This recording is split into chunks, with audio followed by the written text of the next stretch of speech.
करते म्याव म्याव, सत्तेसाठी हाव हाव अशा घोषणा देत मंडणगड शहरात बुधवारी तिरडी आंदोलन करण्यात आले। मंडणगड शहर विकास आघाडीच्या वतीने करण्यात आलेल्या या आंदोलनात आंदोलक खांद्यावर तिरडी घेऊन शहरात फिरले। त्यानंतर मंडणगड नगर पंचायतीच्या ढिम्म कारभाराविरोधात ठिय्या आंदोलन करण्यात आले। रस्त्यावर पडलेले खड्डे, बंद पथदिवे, नादुरुस्त स्मशानभूमी शेड या विरोधात हे आंदोलन करण्यात आले। या आंदोलनात नगरसेवक विनोद जाधव, आदेश मर्चंडे, योगेश जाधव आदी सहभागी झाले होते। आणि ही सत्ता स्थापन केल्यापासून आजपर्यंत जवळजवळ 2.5 वर्षे पूर्ण झाली।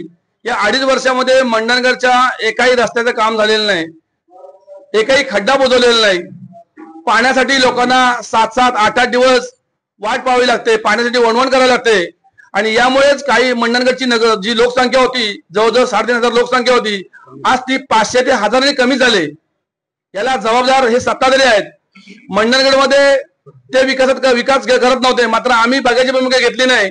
तर आम्ही विरोधक असून देखील आम्ही मंडणगड शहराचा विकासाचा विडा उचलला आणि या ठिकाणी जवळजवळ 14 कोटी रुपये आम्ही निधी मंजूर करून आणला। मात्र त्यासाठी आवश्यक असणारे ठराव सत्तेचा दुरुपयोग करून सत्ताधारी देत नाही आणि यामुळेच अनेक कामं खोळंबलेली आहेत। नगरच्या बाईंनी घेतलेले चुकीचे अनेक वेळोवेळी निर्णय, या निर्णयामुळे नगरपंचायत मंडणगडवरती जवळजवळ 1.25 कोटीचा कर्ज झालेला आहे। यासारख्या अनेक गोष्टी आहेत। आणि आता जिव्हाळ्याचा विषय की 4 महिन्यापूर्वी जी संजयराव कदमांच्या काळामध्ये 36 लाख रुपये खर्च करून जी स्मशानभूमी बांधण्यात आली, या स्मशान शेडचे पत्रे उडाले।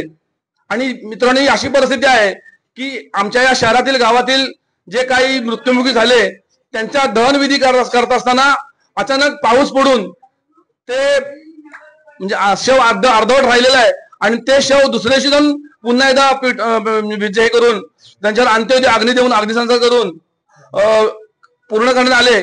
अतिशय वाईट परिस्थिती आहे आणि यासाठी आम्ही कुठल्याही प्रकारचं राजकारण न करता प्रशासनाला लागेल ती मदत आम्ही करण्यास तयार आहोत। आम्ही सांगितलेले देखील आहेत।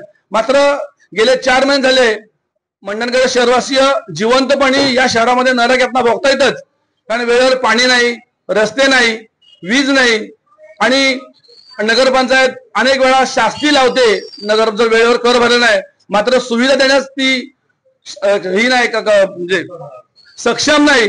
आणि स्मशान शेडचा म्हणणं असा विषय असा आहे की अजूनपर्यंत त्यांनी कुठल्याही प्रकारची कारवाई केलेली नाही। यासाठी आम्हाला नाईलाजास्तव आजचा हा आम्हाला आंदोलन करावं लागतंय। यासाठी आज आम्ही त्यांची प्रतिकात्मक शवयात्रा काढलेली आहे आणि ती काढून झाल्यानंतर आता आज आम्ही इथे जोपर्यंत आमच्या मागण्या पूर्ण होत नाही तोपर्यंत या ठिकाणी आम्ही मंडणगड शहर विकास आघाडीचे सर्वच नगरसेवक आम्ही आज ठिय्या आंदोलन करतोय। आम्हाला जर याच्या काही जर व्यवस्थित मिळालं नाही, निर्णय मिळाला नाही, तर आम्ही पुन्हा पूर्ण शहर वासियांना सोबत घेऊन मोठं आंदोलन करणार। टाइम्स डिजिटलला लाईक करा, सबस्क्राईब करा, शेअर करा आणि बेल आयकॉन दाबायला विसरू नका। पाहत रहा टाइम्स डिजिटल।